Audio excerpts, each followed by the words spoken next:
मित्रों, मैं संदेश अपने YouTube चैनल पर आप सभी लोगों का स्वागत करता हूं। आज भौगोलिक चिंतन के इतिहास में हम अध्ययन करेंगे।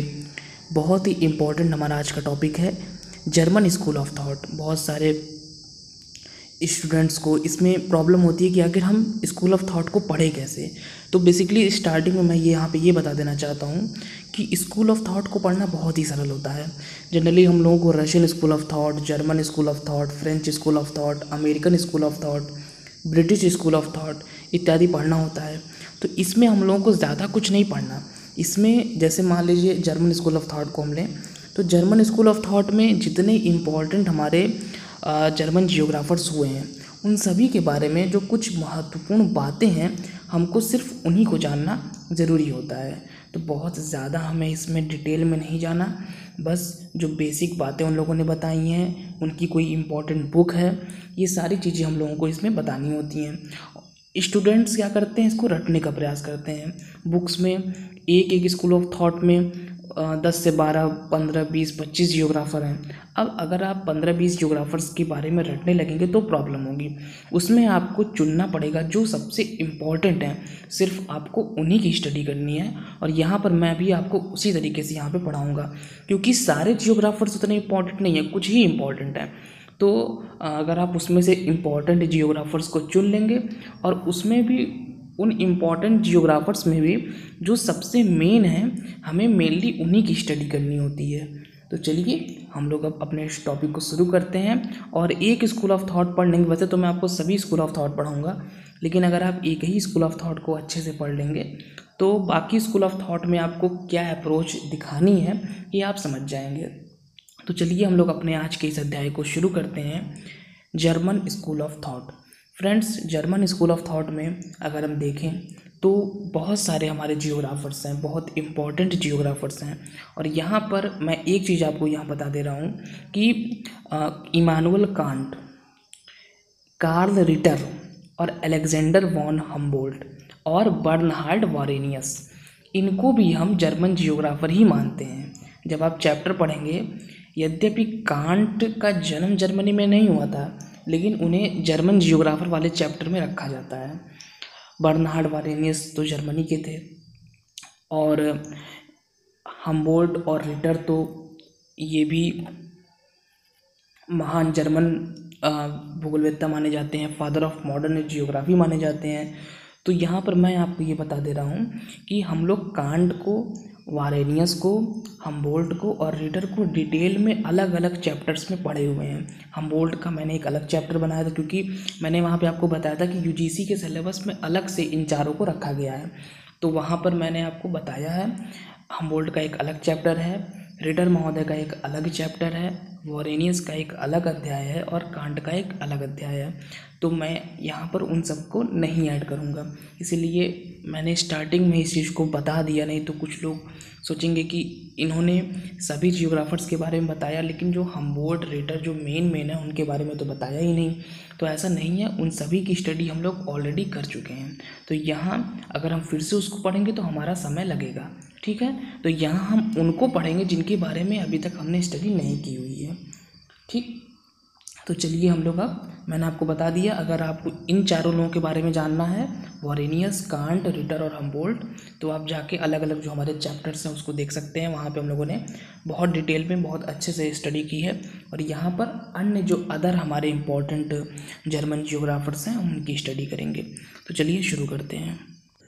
टॉपिक को स्टार्ट करने से पहले मैं एक चीज़ क्लियर कर देना चाहता हूँ कि आपको इसमें जो भी स्लाइड्स हैं, जो भी रिटन वर्क है, उसको प्रॉपर्ली देखिए, उसके नोट्स प्रिपेयर कीजिए और जो भी बताया जा रहा है उसको बहुत अच्छे से सुनिएगा, क्योंकि ये हो सकता है कि बहुत सारी चीज़ें मैं आपको बता दूँ और वो स्लाइड में ना हो, मतलब जो लिखा गया उसमें वो नहीं भी हो सकती है।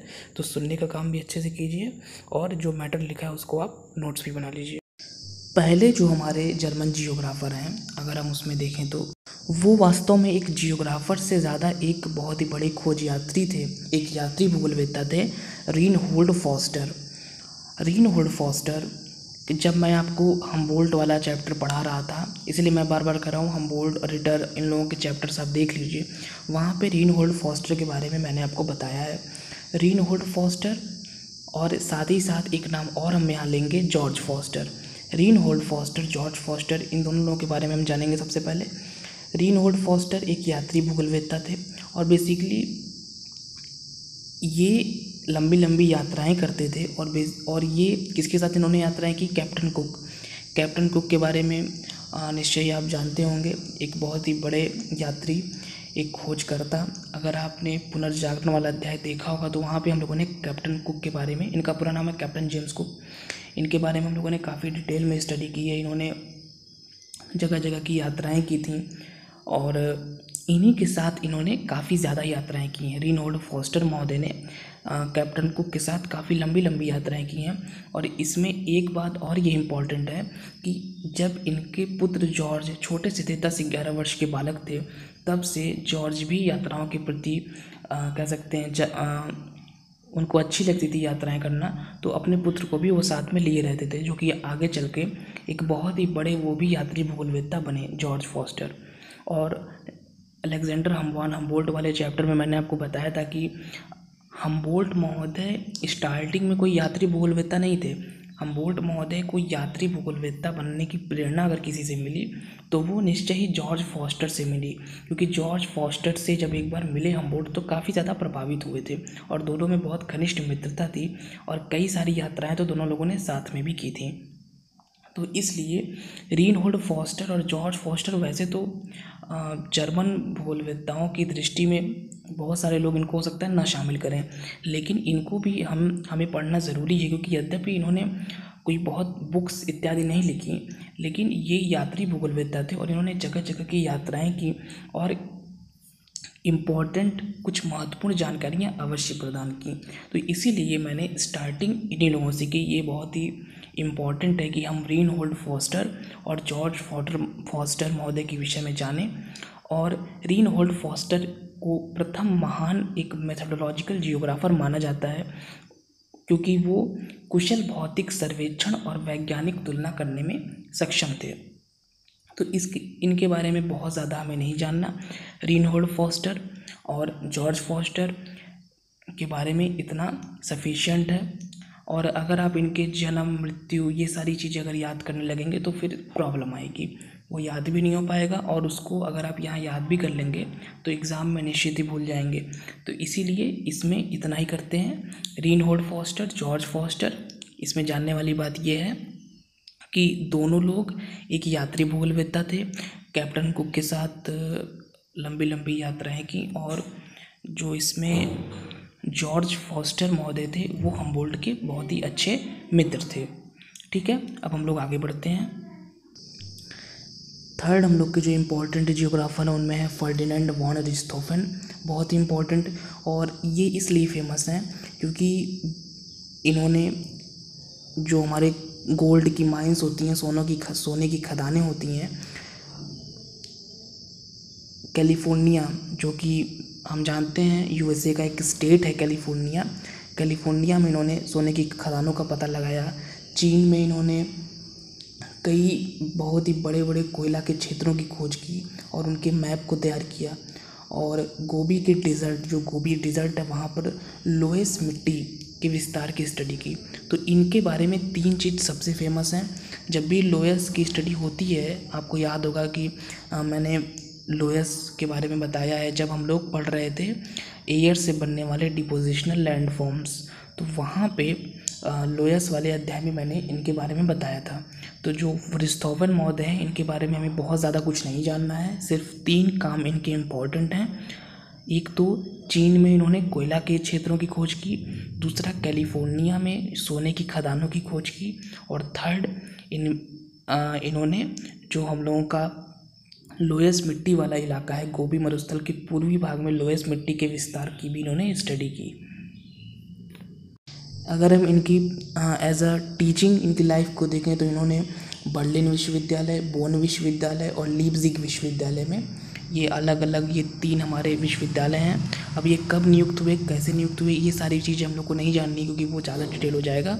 हम इतना सिर्फ देखते हैं कि बोन, लीप्जिग और बर्लिन, सबसे पहले बर्लिन विश्वविद्यालय, फिर बोन विश्वविद्यालय और फिर लीप्जिग यूनिवर्सिटी विश्वविद्यालय में ये जियोग्राफी के प्रोफेसर के पद पर इनकी नियुक्ति होती है।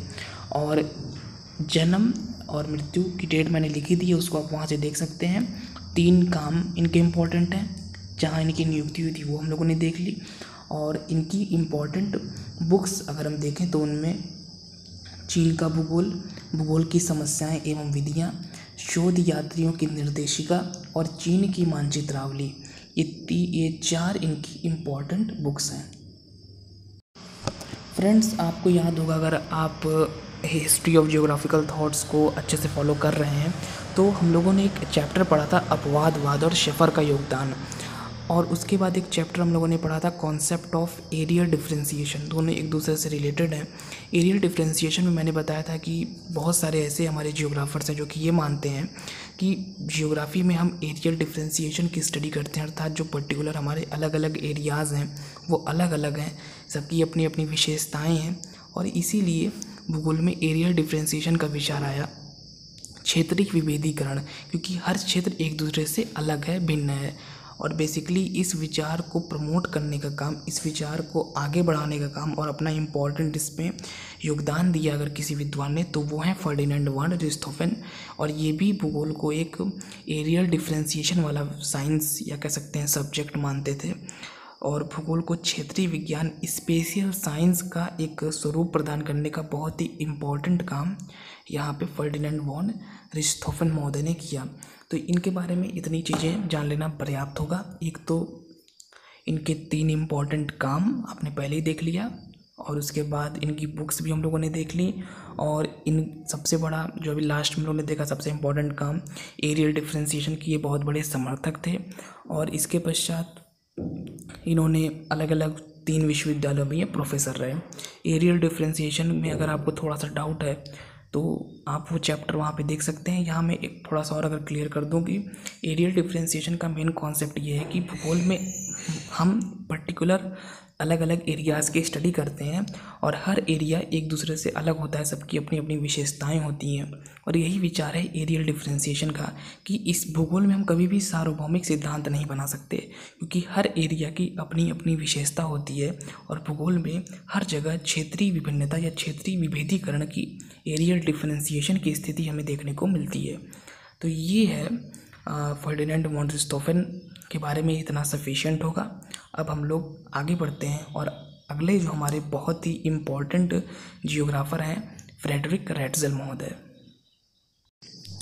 फ्रेडरिक रैट्ज़ल महोदय के बारे में अगर इम्पोर्टेंट बातों को हम देखें जो जानने के लिए बहुत ज़रूरी हैं, तो उनमें सबसे इम्पोर्टेंट तो ये है कि इन्हें फादर ऑफ ह्यूमन जियोग्राफी माना जाता है। और साथ ही साथ एक चीज़ और इसमें इम्पॉर्टेंट है, अगर आपने नियतिवाद वाला चैप्टर हम लोग का देखा होगा तो वहाँ पे हम लोगों ने इनके बारे में बात की थी। नियतिवाद के ये जनक माने जाते हैं। तो कभी कभी तो सीधे सीधे ये क्वेश्चन आ जाता है कि who is the father of determinism या who is father of human geography. तो यहाँ पे आप सिंपल बता सकते हैं कि Friedrich Ratzel father of human geography and also father of, या कह सकते हैं कि इन्होंने इस कॉन्सेप्ट को दिया। और कॉन्सेप्ट कौन सा है? नियतिवाद, डिटर्मिनिज्म, जिसमें कि ये बताया जाता है कि जो प्रकृति है, प्रकृति को ही हम सर्वशक्तिमान मानते हैं नियतिवाद में, और बाद में आगे चल के उसके विरोध में संभववाद जैसी विचारधाराओं का उदय हुआ। तो रैट्ज़ल महोदय को ही इस नियतिवाद का प्रतिपादक माना जाता है। और फ्रेडरिक रैट्ज़ल, जब भी जर्मनी के भूगोल की बात आती है तो हम्बोल्ट और रिटर के बाद, हम्बोल्ट रिटर तो खैर सबसे महान है वहाँ पे, फादर ऑफ मॉडर्न जियोग्राफी हम उन लोगों को मानते हैं, दोनों लोगों को। लेकिन उसके बाद अगर किसी विद्वान का नाम आता है तो वो हैं फ्रेडरिक रैट्ज़ल। और साथ ही साथ इन्हें एक चीज़ और यहाँ मैं आपको बता दूँ कि राजनीतिक भूगोल एक शाखा है ह्यूमन जियोग्राफी की, पॉलिटिकल जियोग्राफी। पॉलिटिकल जियोग्राफी का फादर अर्थात फादर ऑफ पॉलिटिकल जियोग्राफी, राजनीतिक भूगोल का पिता भी कहा जाता है।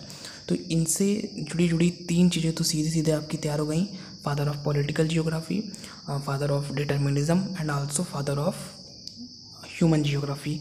और a great legendary German geographer, महान जर्मन भूगोलवेत्ता जो कि राजनीतिक भूगोल के भी पिता हैं, नियतिवाद के प्रतिपादक हैं, नियतिवाद को देने वाले हैं, और मानव भूगोल का भी इनको पिता माना जाता है।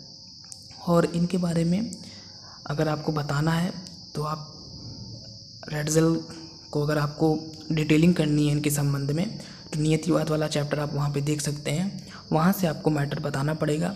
नियतिवाद के बारे में मैंने आपको थोड़ा सा हिंट दे दिया कि बेसिकली नियतिवाद क्या है। और अगर हम लोग और इनके क्षेत्रों को देखें जहाँ इन्होंने काम किया, तो वो है राजनीतिक भूगोल। इनकी इम्पॉर्टेंट बुक्स को अगर हम ध्यान से देखें तो उनमें राजनीतिक भूगोल एक इनकी बहुत इम्पॉर्टेंट बुक है।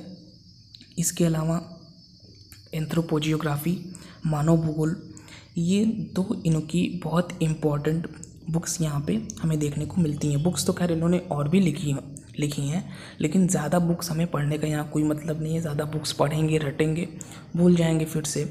हम सिर्फ उन्हीं बुक्स को यहाँ पे देख रहे हैं जो ज़्यादातर पूछी जाती हैं और जो इम्पॉर्टेंट बुक्स हैं।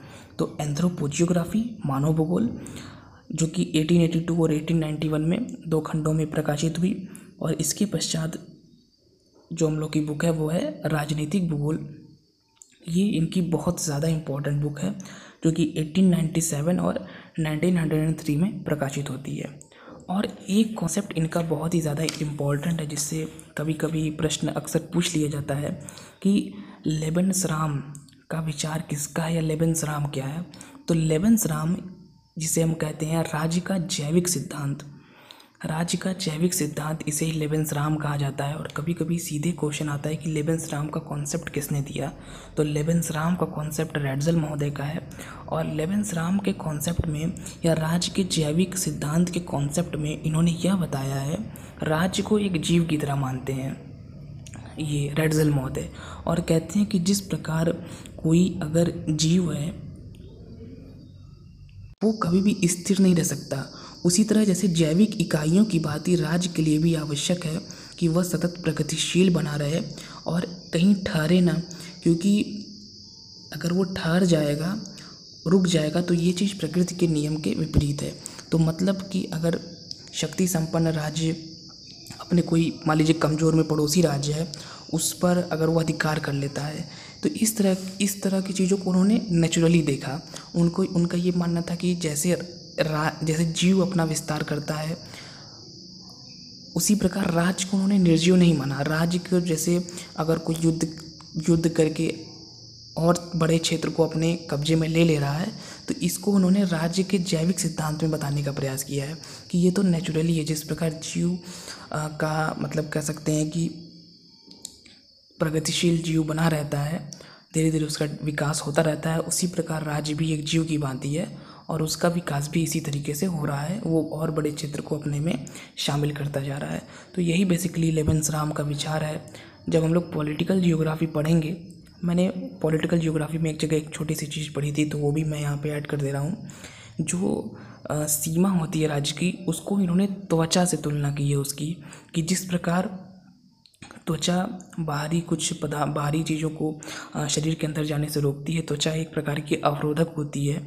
ये इनके विचार हैं। उसी तरीके से जो सीमा होती है वो भी राज्य की सुरक्षा करती है। तो इस प्रकार के कुछ मैं आपको बस हिंट दे रहा हूँ, क्योंकि पॉलिटिकल जियोग्राफी के सारे टॉपिक हैं। जब हम लोग पॉलिटिकल जियोग्राफी पढ़ेंगे तो वहाँ पे देखेंगे इस तरह की बातें इन्होंने बताई हैं। तो इससे एक हिंट बस हमें लेना है कि पॉलिटिकल जियोग्राफी के क्षेत्र में इन्होंने काफ़ी योगदान अपना दिया है।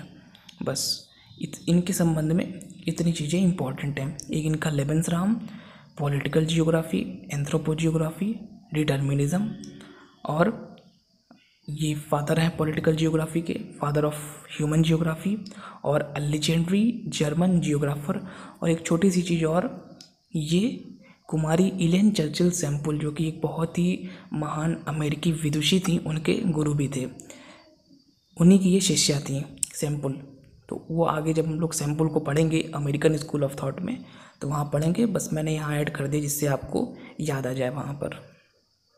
फ्रेंड्स, यहाँ पर एक चीज़ और ऐड हम करना चाहते हैं कि अगर हम इनके टीचिंग करियर को देखें, तो ये 2 यूनिवर्सिटीज़ में प्रोफेसर रहे, एक म्यूनिक यूनिवर्सिटी और एक लीप्जिग यूनिवर्सिटी। तो मैं ये चीज़ भी ऐड कर दे रहा हूँ कि जिससे एक और आप रिलेट कर पाएँ कि अगर आप किसी जियोग्राफर के बारे में पढ़ रहे हैं तो वो कहाँ कहाँ पर उसने अपना अध्यापन का कार्य किया। तो पहले वाले में हम लोगों ने देखा था कि रिश्तोफन महोदय अपने पूरे करियर में अलग अलग 3 यूनिवर्सिटीज़ में प्रोफेसर रहे। उसी तरीके से जो फ्रेडरिक रैड्ज़ल महोदय हैं, ये यहाँ पे 2 यूनिवर्सिटीज़ में प्रोफेसर रहे। और अब हम लोग देखते हैं हमारे अगले जो इम्पोर्टेंट जियोग्राफर हैं वो हैं अल्फ्रेड हेटनर। अल्फ्रेड हेटनर के बारे में बहुत ज़्यादा चीज़ें जानने के लिए नहीं है, इम्पॉर्टेंट जियोग्राफर हैं। इनके बारे में जो सबसे इम्पॉर्टेंट चीज़ है वो है जो इन्होंने भू विस्तारीय कोरोलॉजिकल या एरियल डिफ्रेंसिएशन वाला विचार, भूगोल एक क्षेत्र वर्णनी विज्ञान है, अलग अलग क्षेत्र की स्टडी करने वाला साइंस है। ये सारी बातें इस चीज़ को कह सकते हैं प्रमोट करने का, इस चीज़ को आगे बढ़ाने का अगर किसी विद्वान ने काम किया तो वो काम किया अल्फ्रेड हेटनर महोदय ने। फ्रेंड्स, अगर आप लोगों ने जो हम लोगों का एक पैराडाइम चिंतन फलक वाला अध्याय था जिसमें हम लोगों ने ट्रेडिशनल पैराडाइम की स्टडी की थी, वहाँ पे हम लोग का जो आखिरी ट्रेडिशनल पैराडाइम है वो है कोरोलॉजिकल पैराडाइम। क्योंकि भूगोल में अलग अलग पैराडाइम्स में पहले नियतिवाद आता है, फिर संभववाद आता है, लेकिन कहीं भी जो क्षेत्र वर्णनी वाली चीज़ होती है, अलग अलग क्षेत्र की स्टडी करना, क्षेत्र वर्णन वाली बात कोई लेकर नहीं सामने आ पा रहा था। तो अल्फ्रेड हेटनर महोदय ने कह सकते हैं कि जो हमारा भू विस्तारी संकल्पना या भू विस्तारी चिंतन फलक है, क्षेत्र वर्णनी भी इसे कहते हैं, कोरोलॉजिकल जो हमारा एस्पेक्ट है उसको ज़्यादा प्रमोट करने का काम किया। और आगे चल के जो हमारा एरियल डिफ्रेंसिएशन का विचार है वो भी इसी से जुड़ा हुआ है। क्योंकि पहले तो हम क्षेत्रों की स्टडी करेंगे, जब हमने क्षेत्रों की स्टडी की तब हमें ये पता चला, ये रियलाइज़ हुआ कि क्षेत्रों की स्टडी करने से ये पता चला कि अलग अलग क्षेत्र अपनी अपनी अलग अलग विशेषताएं रखते हैं, और इससे आगे चल के एरियल डिफ्रेंसिएशन का विचार आया। तो इन सभी विचारों के पीछे जो क्षेत्र से संबंधित हैं, एरिया से संबंधित हैं, जियोग्राफी को माना जाता है। जियोग्राफी इज़ अ कोरोलॉजिकल साइंस, भूगोल एक क्षेत्र वर्णनी विज्ञान है, इसमें अलग अलग क्षेत्रों का वर्णन किया जाता है। तो इसको विकसित करने का काम अगर किसी विद्वान ने किया तो वो है अल्फ्रेड हेटनर। और बाद में इनके विचारों को अगर किसी ने प्रमोट किया तो वो किया हार्टशॉन, रिचर्ड हार्टशॉन। और रिचर्ड हार्टशॉन से याद आया कि रिचर्ड हार्टशॉन को भी हम लोग पढ़ चुके हैं, तो एक बार मैं कहूँगा कि आप पूरी लिस्ट देख लें कि हम लोग कौन कौन से चैप्टर्स पढ़ चुके हैं। और अगर आपने अभी तक रिचर्ड हार्टशॉन वाला चैप्टर नहीं देखा है तो आप अभी ये वीडियो ख़त्म होने के बाद उसको जाके देख लीजिएगा। क्योंकि रिचर्ड हार्टशॉन की चूँकि क्या है ना, जियोग्राफी में स्पेशली थॉट में सारे के सारे थिंकर्स के जो टॉपिक हैं एक दूसरे से रिलेटेड हैं। अब यद्यपि हेटनर अलग हैं, हार्टशॉन अलग हैं, वो अमेरिकन स्कूल ऑफ थॉट के हैं और काफ़ी बात के हैं, लेकिन दोनों लोगों का विचार काफ़ी मिलता जुलता है। और उन्होंने, हार्टशॉन ने इनके विचारों को और ज़्यादा अपने अंग्रेजी भाषी देशों में प्रमोट करने का काम किया। तो वो एक दूसरे से रिलेटेड चैप्टर्स हैं, इनके बारे में यही चीज़ इम्पोर्टेंट है। और अगर हम इनकी रचनाओं को देखेंगे तो उनमें कोलंबिया के इंडीज क्षेत्र की यात्रा, रूस का भूगोल, यूरोप का प्रादेशिक भूगोल, इंग्लैंड का विश्वव्यापी प्रभुत्व और युद्ध, पृथ्वी के महाद्वीपों की स्थलाकृति, प्रादेशिक भूगोल के आधार, भूगोल इतिहास, प्रकृति और अध्ययन पद्धति, ये इनकी इम्पोर्टेंट कुछ बुक्स हैं। और इनकी एक इम्पोर्टेंट मैगज़ीन भी है जो कि 1895 की बहुत ही इम्पोर्टेंट मैगज़ीन इन्होंने उस समय एक भौगोलिक पत्रिका की स्थापना की थी 1895 में, जो कि थी जियोग्राफी से जायशिफ्ट। और ये 1935 तक निरंतर ये पत्रिका आती रही। तो ये काफ़ी इम्पोर्टेंट एक मैगज़ीन है। कभी भी पूछा जा सकता है कि जियोग्राफी से जायशिफ्ट किस विद्वान की इम्पोर्टेंट मैगज़ीन थी। वैसे इतना डिटेल क्वेश्चन जल्दी नहीं आता इतना अंदर से, इतना डीपली, लेकिन अगर आप पढ़े रहेंगे तो आप कभी भी इसको अपने आंसर में ऐड कर सकते हैं। तो इनके बारे में फ्रेंड्स इतना ही सफिशिएंट होगा।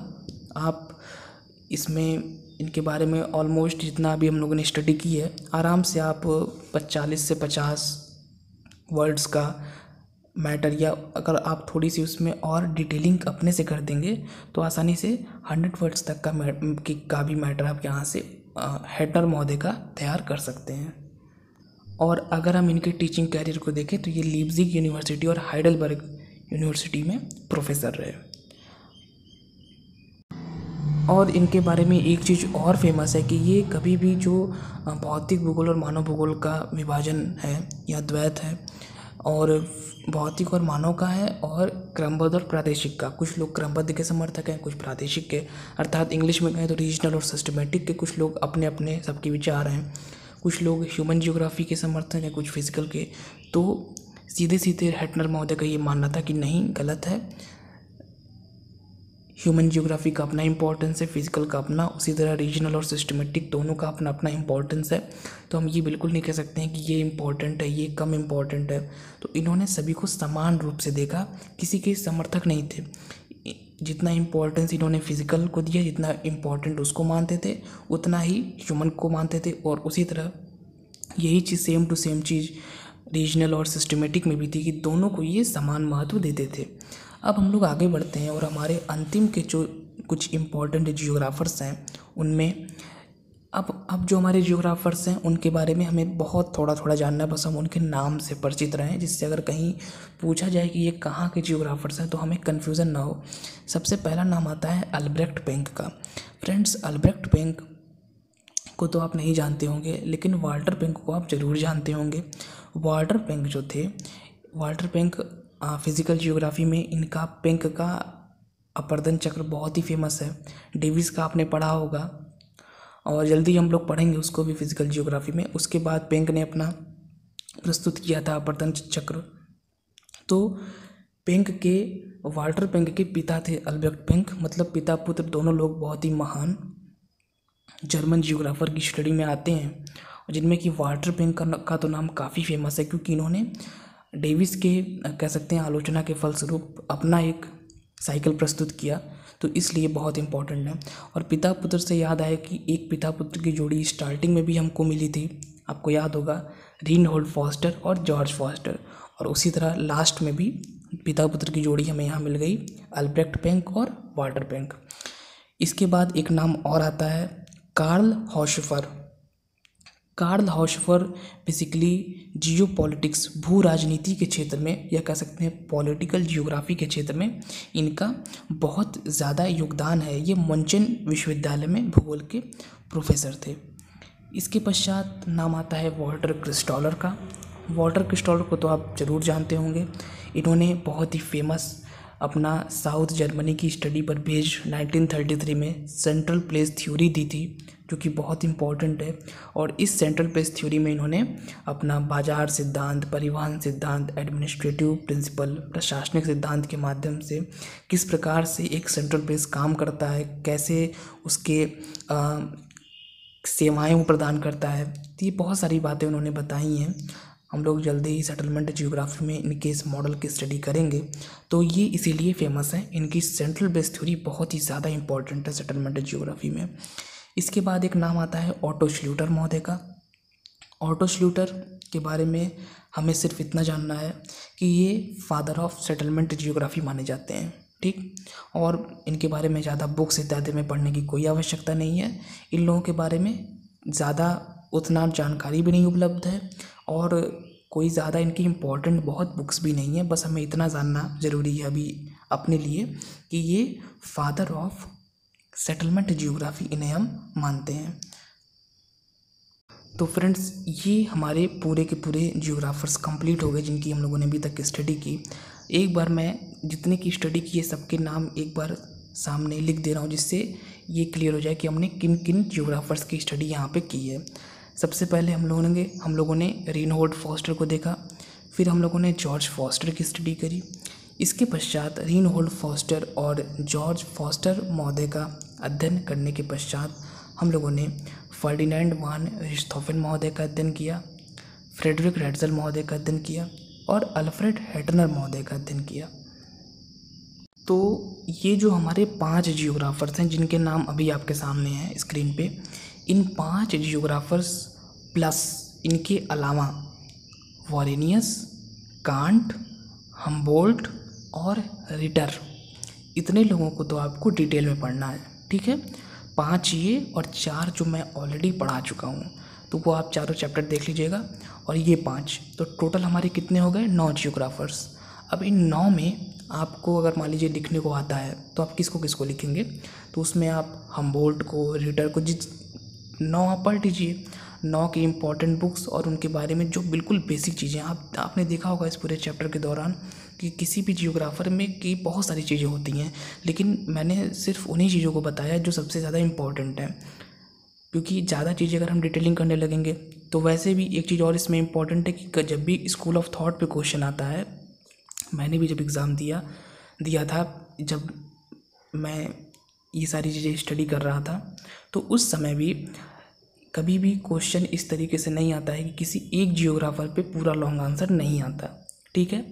और generally specially school of thought की हम बात कर रहे हैं, छोटा क्वेश्चन आ सकता है, या स्कूल ऑफ थॉट में बेसिकली जब क्वेश्चन आता है तो पूरे के पूरे स्कूल ऑफ थॉट को लेके आता है। तो जर्मन स्कूल ऑफ थॉट पे अगर क्वेश्चन आएगा, तो अगर आपने 9 जियोग्राफर्स जिनकी अभी मैंने बात की, अगर इनके बारे में आपने थोड़ी थोड़ी भी स्टडी की है, और अगर सबके बारे में आप 40-50 वर्ड भी लिख लेते हैं, तो आसानी से अगर आप 9 जियोग्राफर्स के बारे में लिख रहे हैं, प्लस आप स्टार्टिंग में एक इंट्रोडक्शन भी लिखेंगे, तो आपका एक अच्छा मैटर यहाँ से तैयार हो जाएगा, और आपको कोई भी प्रॉब्लम नहीं होगी। मैटर की कमी आपके पास बिल्कुल भी नहीं आएगी इस आंसर को लिखते समय। तो इसलिए सभी के बारे में आपको बहुत ज़्यादा डिटेल में नहीं जाना है, जो बेसिक बातें उसी पे फोकस करना है। तो ये हमारे फ्रेंड्स 9 इम्पॉर्टेंट जियोग्राफर्स हो गए। इसके बाद जो लास्ट में मैंने आपको Albrecht Penck, Walter Penck, Karl Haushofer, Walter Christaller और ऑटो श्लूटर, इन 5 लोगों के बारे में मैंने आपको बताया है। तो इन 5 लोगों के बारे में आपको मैंने 2-2 लाइनें बताई हैं थोड़ा थोड़ा, और बस आपको उन्हीं चीज़ों को याद रखना है। और बेसिकली इनको आप वैसे 9 आप पढ़ चुके हैं बड़े जियोग्राफर्स, उन पे ज़्यादा फोकस करिएगा, क्योंकि आपके लिए रिस्थोफेन और हेटनर को बताना ज़्यादा ज़रूरी है बजाय कार्ल हॉशफर के और ऑटो श्लूटर के, क्योंकि ये उतने इम्पॉर्टेंट नहीं है। इम्पॉर्टेंट ये भी हैं, लेकिन अगर कंपेयर करते हैं तो रिस्थोफेन, हेटनर, रेड्जल, इनको बताना ज़्यादा ज़रूरी है। इन लोगों को भी आप पढ़े रहिएगा, क्योंकि इनके बारे में मैंने थोड़ी थोड़ी चीज़ें बताई हैं, और कहीं भी ये क्वेश्चन पूछा जा सकता है। और अगर मान लीजिए आपके पास समय है और आंसर आपने कंप्लीट कर लिया है, 5-10 मिनट आपके पास टाइम है, तो आप इसमें से कोई भी आप छोटा सा किसी को उठा के एक और ऐड कर सकते हैं। जैसे श्लूटर को ले लिया, या फिर आपने हॉशफर को ले लिया, किसी के बारे में 2-3 लाइन आप ऐड कर सकते हैं। लेकिन मेन फोकस आपका होना चाहिए जो वो हमारे 9 पुराने जियोग्राफर्स हैं, जिसमें कि हम लोगों ने लगभग 5 हम लोगों ने आज देखे हैं और 4 हम लोगों ने पहले देखे थे। तो वो हमारे जो टोटल 9 जियोग्राफर्स हैं वो सबसे ज़्यादा इम्पोर्टेंट हैं। और उसके बाद के जो ये हम लोगों के अभी हम लोगों ने लास्ट में 5 देखे, इनके बारे में हम लोगों ने थोड़ी थोड़ी स्टडी की है, ये उतने इम्पोर्टेंट नहीं है। तो मेन फोकस जैसे कि मैंने पहले भी बताया आपका वहाँ पर होगा, बाद में अगर समय बचता है तो आप यहाँ पर भी देख लेंगे। और इनमें ज़्यादा अगर हम इम्पॉर्टेंट कुछ चीज़ों को देखें, अगर समरी के रूप में देखें, तो पूरे आज के चैप्टर में अगर फादर्स पे हम ध्यान दें तो हमें मिले हैं father of settlement geography Otto Schluter, father of human geography, father of political geography and father of determinism Friedrich Ratzel. तो ये चीज़ें इंपॉर्टेंट हैं, सबकी इम्पॉर्टेंट बुक्स भी हम लोगों ने देख ली। हम लोगों ने जितनी चीज़ें हमें अध्ययन के लिए आवश्यक हैं एक स्कूल ऑफ थॉट में, वो सारी चीज़ें हम लोगों ने इसमें देख ली हैं। अब आइए हम लोग थोड़ी सी डिस्कस इस बात पे कर लें कि अगर ये आंसर लिखने के लिए आता है तो आप लिखेंगे कैसे। फ्रेंड्स, इस आंसर को लिखने के लिए आपको एक अच्छा इंट्रोडक्शन याद करना पड़ेगा। इंट्रोडक्शन बहुत ही ईजी होगा, ज़्यादा चीज़ें आपको नहीं लिखनी है, अपने से बनाना है इंट्रोडक्शन। और इंट्रोडक्शन में आप ये लिखेंगे कि जर्मन स्कूल ऑफ थॉट में बहुत ही हम प्रमुख जर्मनी की जो भूगोलवेत्ता हैं उनकी स्टडी करते हैं, उनका अध्ययन करते हैं। अलग अलग समय पर अलग अलग जर्मनी के अलग अलग भूगोलवेत्ताओं ने अपना योगदान दिया है, अपना कंट्रीब्यूशन दिया है। मैं सिर्फ आपको एक हिंट दे रहा हूँ कि आपको लिखना कैसे है। और इसमें से जो हमारे प्रमुख जर्मनी के भूगोलवेत्ता हैं वो निम्नलिखित हैं। इस प्रकार से आप अपने आंसर की स्टार्टिंग करेंगे। एक थोड़ा सा छोटा इंट्रोडक्शन, बहुत लंबा इंट्रोडक्शन नहीं होगा क्योंकि ऑलरेडी आपके पास मैटर बहुत अधिक है। फिर आप एक एक को लेंगे। मान लीजिए आपने स्टार्टिंग की वॉरेनियस से, फिर आप आएंगे कांट पे, फिर हम्बोल्ट, फिर रिटर, फिर रिस्थोफेन, ऐसे करते करते सबके बारे में। मान लीजिए मैं एक एग्जांपल आपको बता रहा हूँ क्योंकि मैटर इसमें ज़्यादा, इसलिए मैं आपको ये बता रहा हूँ कि आप कैसे लिखेंगे। मान लीजिए बात आ जाती है रिस्थोफेन महोदय की। रिस्थोफेन महोदय के बारे में बहुत डिटेल में हम लोगों ने स्टडी की, तो उसमें हम लोग कैसे छोटे से 50 वर्ड में कैसे उसको समराइज़ करेंगे। रिस्थोफेन महोदय एक बहुत ही महान जर्मन भूगोलवेत्ता माने जाते हैं। अगर इनके हम प्रमुख कार्यों को देखें तो इन्होंने ये प्रमुख कार्य किए। और इसके पश्चात जो इनका कैलिफोर्निया वाला वर्क था, लोएस मिट्टी वाली बात जो हम लोगों ने की थी, और चीन में कोयले की खदानों की इन्होंने खोज की थी, जो भी हम लोगों ने बात की उन सभी कार्यों को आप बता दीजिए। कुछ इनकी इंपॉर्टेंट अगर बुक आपको याद आ रही है वो बता दीजिए, तो आसानी से 50 वर्ड्स में आप इनका कवर कर लेंगे। फिर सेम यही अप्रोच आपकी होगी अगले जियोग्राफर के लिए। मान लीजिए आप हेटनर के बारे में बता रहे हैं तो उनके बारे में भी आप जो इनके इंपॉर्टेंट वर्क है उसको बताइए। बुक्स को बिल्कुल भी मिस मत करिएगा क्योंकि बुक्स बहुत इंपॉर्टेंट हैं। और इसके बाद जैसे कुछ हमारे रेडजल जैसे जियोग्राफर हैं जिनके विचार काफ़ी फेमस हैं। जैसे अगर आप रेडजल को बता रहे हैं तो उनके बारे में कम बताइए, उनके बारे में बहुत डिटेलिंग मत करिए, लेकिन उनके जो विचार हैं, जैसे उन्होंने नियतिवाद का कॉन्सेप्ट दिया, उन्होंने लेबेंसराम का विचार दिया, और इसके पश्चात उन्होंने विचार दिया अपना पॉलिटिकल जियोग्राफी के संदर्भ में। तो ये सारे के सारे जो हम लोग के विचार हैं ये बहुत इंपॉर्टेंट है, तो इनको भी हम लोग को आंसर में ऐड करना बहुत ही मस्ट है, बहुत ज़रूरी है। तो फ्रेंड्स, इस प्रकार जर्मन स्कूल ऑफ थॉट का ये अध्याय हम लोग कहीं पर समाप्त होता है। अगर जर्मनी के स्कूल ऑफ थॉट का ये अध्याय आपको अच्छा लगा हो तो इस वीडियो को लाइक करें, शेयर करें एंड हमारे इस चैनल को सब्सक्राइब करें। आगे हम लोग जो हमारा अगला स्कूल ऑफ थॉट है, फ्रेंच स्कूल ऑफ थॉट, उसकी स्टडी करेंगे। फिलहाल इस अध्याय में इतना ही। Thank you friends.